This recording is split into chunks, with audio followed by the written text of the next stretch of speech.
Xin chào cả nhà, lại là Hà đây. Hôm nay, Hà sẽ gửi đến các bạn bộ phim Đình đám một thời, bản năng gốc. Một cái nhấc chân của cô gái này đủ để đưa tên tuổi bộ phim lên tầm cao mới. Kẻ tội phạm xinh đẹp này có khu rừng gây lú cực mạnh đối với, nhưng tay cảnh sát điều tra. Các thanh tra sừng sỏ trở nên hoang man, và cực kỳ ngu ngốc khi lỡ dính thính từ nàng. Johnny Boss, cựu ngôi sao nhạc rock bị sát hại, tại nhà riêng với hai tay bị trói vào đầu giường bằng một chiếc khăn quàng cổ màu trắng. Thám tử Nick và cộng sự, Gas được cử đến để điều tra hiện trường vụ án. Thời điểm chết của nạn nhân là khoảng 2 giờ sáng. Lần cuối nạn nhân được nhìn thấy khi ở cùng bạn gái Catherine, tại một câu lạc bộ khoảng lúc nửa đêm. Vũ khí giết người là một cây đục bên trong một lớp nhựa kín. Sữa chua nòng nọc tự chế của ngôi sao vung vãi khắp nơi. Không lãng phí thời gian, cả hai đến ngay nhà của Catherine để tra án. Gặp họ là một người phụ nữ tóc vàng. Johnny chết rồi à? Cảnh sát đến đây thì có lẽ anh Q đã tắt tử phi lên bàn thờ ngắm gà khỏa thân, chứ gì. Cứ tưởng mình đang nói chuyện cùng Catherine, nhưng hóa ra đó chỉ cô bạn ở cùng. Sau khi hỏi han địa chỉ nơi nghi phạm đang ở, hai anh thám tử gà mơ lại lao đến đó. Chào đón họ là một cô gái tóc vàng hấp dẫn, cực kỳ thu hút đang ngồi vắt vẻo hút thuốc trên ban công.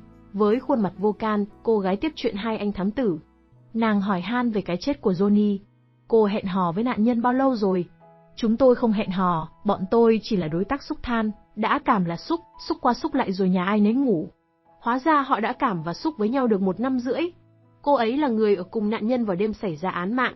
Họ uống rượu ở câu lạc bộ sau đó cùng nhau rời đi, nhưng Catherine không về nhà cùng anh ấy. Cô cảm thấy thế nào về cái chết của Johnny? Thấy gì á, hơi tiếc một chút vì rất thích ngủ cùng anh ấy. Mà thôi, tôi mệt rồi, các anh về đi. Catherine đuổi thẳng hai anh thám tử.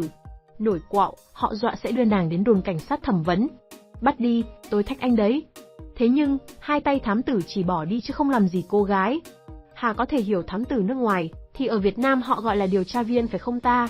Trong cuộc họp giao ban, Nick được cho biết rằng Johnny bị 31 vết đâm ở cổ và vùng ngực, không có dấu vân tay nào trên chiếc băng đô, và chiếc khăn đắt tiền dùng để trói nạn nhân. Thuốc kích vào chỗ thích đã được tìm thấy một lượng nhỏ trên môi, và vùng đó của anh ấy.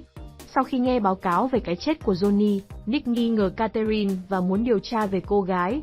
Nhưng cô nàng 30 tuổi này lại có một hồ sơ cực kỳ ấn tượng, lý lịch sạch, tốt nghiệp đại học danh tiếng, chuyên ngành văn học và tâm lý học. Cha mẹ của Catherine đã thiệt mạng trong một vụ tai nạn chèo thuyền vào năm 1979, để lại tài sản ước tính 110 triệu đô la Mỹ. Catherine cũng đã đính hôn với một cựu võ sĩ, người đã bị giết trên võ đài vào năm 1984.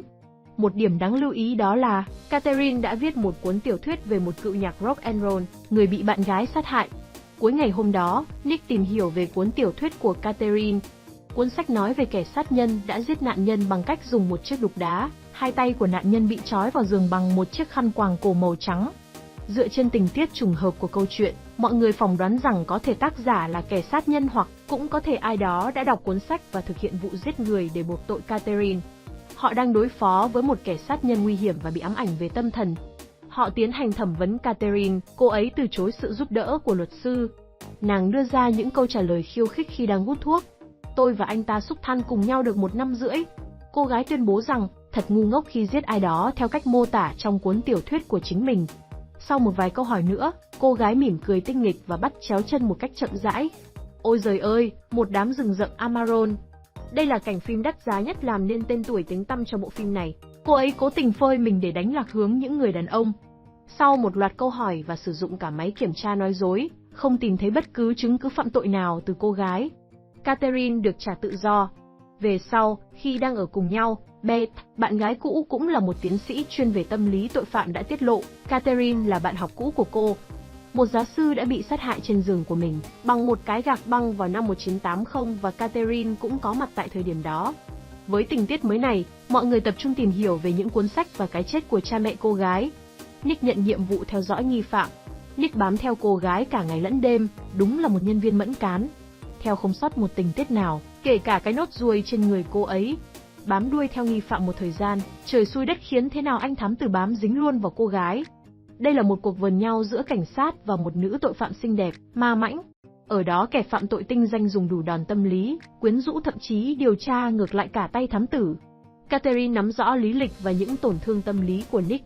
Anh trở về tra hỏi đồng nghiệp nguyên nhân hồ sơ cá nhân của anh bị rò rỉ. Anh tuyên bố rằng cô gái đó biết mọi thứ về anh và mục tiêu của cô ấy nhắm đến anh. Đêm đó, cô bạn gái cũ cho biết cô đã đưa hồ sơ tâm lý của anh ấy cho Nilsson, nhưng cô ấy không nghĩ rằng anh ấy sẽ đưa nó cho bất kỳ ai. Cạn lời, Nick yêu cầu cô ấy rời đi.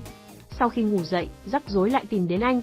Nick được gọi đến một hiện trường, nơi họ tìm thấy thi thể của Nilsson với một vết thương do đạn bắn.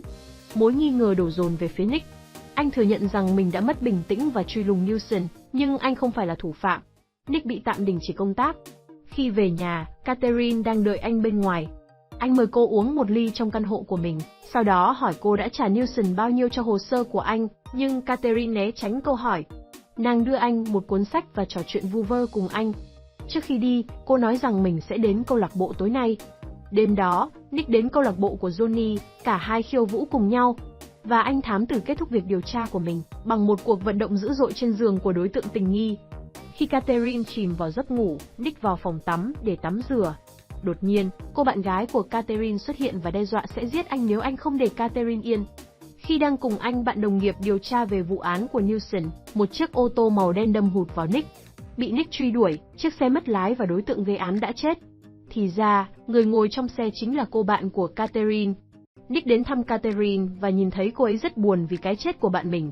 Cô ấy nói với Nick rằng tất cả những người cô ấy quan tâm đều chết, sau đó yêu cầu anh thân mật với cô.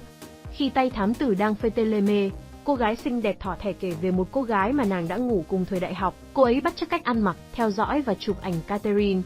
Lúc này, sự nghi ngờ của Nick đối với Catherine bắt đầu dao động. Nick điều tra và phát hiện cô gái mà Catherine nói đến chính là tiến sĩ Beth. Nick gặng hỏi Beth, nàng thừa nhận đã ngủ với Catherine một lần. Beth khẳng định rằng Catherine đã nảy sinh tình cảm với cô ấy và bắt đầu bắt chước cách ăn mặc và theo dõi cô. Rốt cuộc là ai đúng ai sai? Ai là kẻ nói dối? Bây giờ, Nick có hai phiên bản của cùng một câu chuyện. Beth khẳng định Catherine là một kẻ dối trá, bệnh hoạn. Nhưng sau rất nhiều mánh khóe đánh lừa tinh vi, Catherine đã làm cho Nick tin rằng Beth là kẻ nói dối. Cô ấy tuyên bố mình đã gửi đơn tố cáo Beth và trùng hợp là Nilsson đã chết kể từ khi anh ấy biết về vụ việc đó. Điều này dẫn đến một cuộc tranh cãi giữa hai anh chàng thám tử. Nick tin vào câu chuyện của Catherine trong khi bạn anh thì không. Catherine đang viết câu chuyện về một thám tử lấy cảm hứng từ Nick, lướt qua một trích đoạn anh thấy người bạn của thám tử đã chết trong thang máy. Catherine nói với Nick rằng kết chuyện tay thám tử sẽ bị bạn gái giết chết. Nick thấy khó chịu với cái kết quá thốn này. Gas đến đón Nick đi gặp người bạn cùng phòng của Catherine khi cô ấy đang học đại học. Người phụ nữ này biết nhiều về mối quan hệ của Catherine và Beth. Khi Nick đang đổ xe thì anh bạn đi thang máy lên tầng 4. Anh bị kẻ mặc áo trùm đầu màu đen đâm liên tục bằng cây đục. Khi đến nơi, Nick tìm thấy Gas theo cách giống hệt như miêu tả trong cuốn sách của Catherine. Khi nghe thấy âm thanh từ xa, Nick lấy súng của Gas và nhìn thấy Beth ở hành lang. Cô ấy nói rằng cô đã nhận được một tin nhắn để gặp Gas ở đó. Nick chĩa súng vào cô và cảnh cáo cô không được di chuyển. Bất chấp những lời cảnh báo của anh ta, Ben bắt đầu đi về phía anh ta với tay trong túi. Nghĩ rằng đó có thể là một vũ khí, Nick bắn Beth và phát hiện ra rằng cô ấy chỉ đang nghịch chiếc móc chìa khóa của mình. Các nhà chức trách đến hiện trường và bắt đầu thẩm vấn Nick. Họ tìm thấy một bộ tóc giả màu vàng, một chiếc đục và một áo khoác đồng phục của cơ quan. Khi kiểm tra căn hộ của Beth, họ tìm thấy một khẩu súng lục cùng với các bằng chứng khác liên quan đến vụ giết người của Johnny, Nilsson và Gas. Toàn bộ sự việc khiến Nick bối rối, và anh về nhà nơi Catherine đang đợi anh. Cô ấy giải thích lý do tại sao cô ấy chia tay với anh ấy, thú nhận rằng cô ấy vẫn còn rất yêu anh. Khi cả hai đang quện vào nhau, một chiếc đục đang nằm sẵn dưới gầm giường chờ tay thám tử đen đủi. Có vẻ như câu chuyện sẽ kết thúc đúng như cái kết mà Catherine đã viết. Hà không bình luận thêm gì ở đây nữa. Các bạn hãy xem phim và tự cảm nhận về bộ phim này nhé. Cả nhà hãy like và đăng ký cho kênh của Hà nha. Chỉ mất ít phút của các bạn nhưng điều này là cực kỳ có ý nghĩa với Hà. Cảm ơn cả nhà và mến chào tạm biệt.